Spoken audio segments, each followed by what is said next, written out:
মায়ের সাথে। হ্যাঁ মা, এই মহিলা সেই মা যে তার ছেলেকে ছোটবেলায় ফেলে নিজের সুখের খোঁজে চলে গেছে। এই যে আপনি না 2 দিন পর পর এই বাড়িতে এসে ড্রামা সিরিয়ালের মতো কানাকাটি করবেন না প্লিজ। আপনি চলে যান তো, এই বাড়ি থেকে চলে যান। তোমার এই চাকরি জীবনে যতগুলো জায়গায় ট্রান্সফার হয়েছে তার মধ্যে হৃদয়নগরটা হচ্ছে সবচাইতে ভালো জায়গা। হ্যাঁ বাবা, আমারও খুব ভালো লেগেছে। সবচেয়ে বড় কথা 3 মাসের মধ্যে আমার ফ্রেন্ড সার্কেলও হয়ে গেছে। মা, এই ডাকটা আমার মুখে আর আসে না, কারণ মা শব্দটার ভেতরে যতটুকু ভালোবাসা থাকে তুমি তার একটু রেখে যাওনি আমার জন্য। তাই মা মানে আমার কাছে ঘৃণা, তীব্র ঘৃণা। I hate my mother. Life is painful. No no no, life is beautiful. Life is beautiful. আল্লাহ প্লিজ, তুমি প্রতিটা মানুষের পেইন কমিয়ে দাও, সবার লাইফ বিউটিফুল বানিয়ে দাও please please please. Life is beautiful, নতুন ফাগুলের আমদানি। আপনি হয়তো বিউটিফুল, বাট আমি পেইনফুল। কি লিখছে? আপনি হয়তো বিউটিফুল বাট আমি পেইনফুল। নিচে দেখুন। নিচে কি? পুরনো বালক তো ভেরি ইন্টারেস্টিং। হ্যালো। আসসালামু আলাইকুম দাদি। ওয়ালাইকুম আসসালাম। কে তুমি? আমি আপনার নাতির বইয়ের বিষয়। ও, নতুন বালিকা। জি দাদি। আল্লাহ তোমার ভালো করুক। এই শোনো, আমার নাতি না কারো কথা শোনে না। আমার কেন জানি মনে হচ্ছে তোমার কথা শুনবে। তুমি না ওকে একটু সোজা করো। ঠিক আছে। দুষ্টুটা তো ঘুমাচ্ছে, দাঁড়াও ওকে আমি ডেকে দিচ্ছি। কে? তোর ফোন এসছে। কে ফোন দিছে? স্পেশাল বান্ধব দেখ।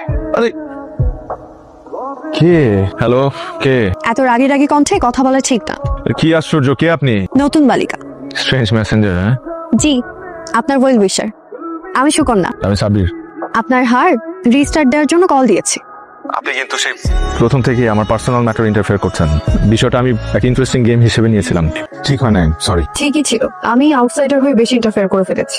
আপনি ঠিক আছেন? আমি যদি ঠিকই হই তাহলে বলেন আপনার লাইফটা কেন বিউটিফুল হবে না? কি হলো, চুপ করে আছেন কেন? বলেন। ধরুন আপনি ক্লাস 5-এ পড়েন, হুট করে আপনার বাবা মারা গেল, আর আপনার মা আপনার কথা চিন্তা না করে আপনাকে ফেলে আরেকটা মানুষকে বিয়ে করে চলে গেল। তাকে কি আপনি মা বলবেন? সে কি সত্যিকারের মা? আমার তো মনে হয় না। সে শুধুমাত্র একজন স্বার্থপর মানুষ, যে কিনা নিজের স্বার্থের কথা চিন্তা করে তার ছোট সন্তান তাকে ফেলে চলে গেছে। এখন আপনি আমাকে বলেন, সেই অভাগা সন্তান হয়ে আমার লাইফ কিভাবে এত বিউটিফুল হতে পারে? কি হলো, চুপ করে আছেন যে? আমি জানতাম আপনি এসব শোনার পর কিছু বলতে পারবেন না। I hate my mother. I hate my mother. আল্লাহ, কি দাদু ভাই কিছু বলবে?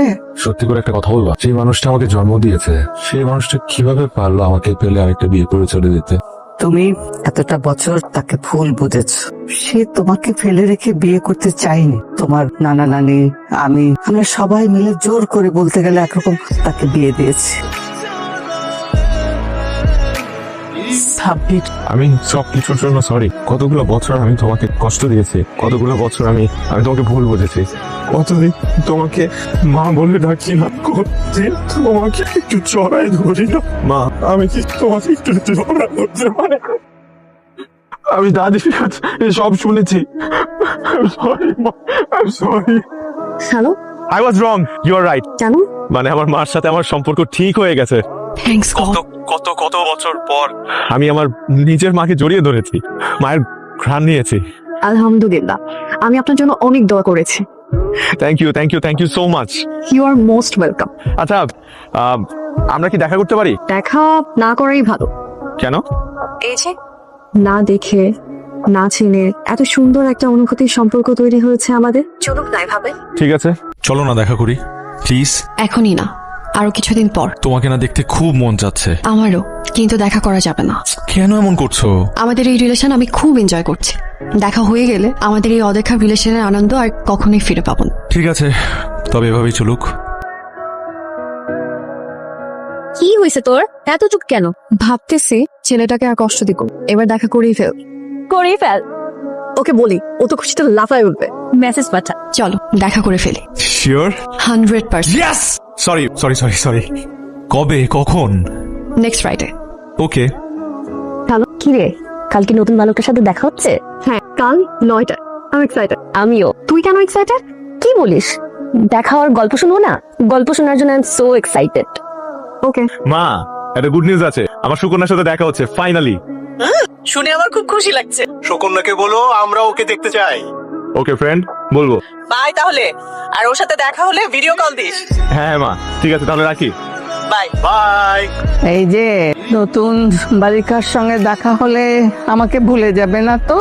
তোমাকে যাবে না ভোলা, because you are my old বালিকা। আপনার কাঙ্ক্ষিত নম্বরটিতে এই মুহূর্তে সংযোগ দেওয়া সম্ভব হচ্ছে না, একটু পরে ও এলো না, কিন্তু কেন এলো না জানাতে পারতো, জানায়নি। Continuously phone off. আমি কি কোনো ভুল মানুষের ধোকায় পড়লাম? আপনার কাঙ্ক্ষিত নম্বরটিতে এই মুহূর্তে সংযোগ দেওয়া সম্ভব হচ্ছে না, একটু পরে আজ আমার লাইফের সবচেয়ে স্পেশাল ডে, কারণ আজ সুকন্যার সাথে দেখা হবে।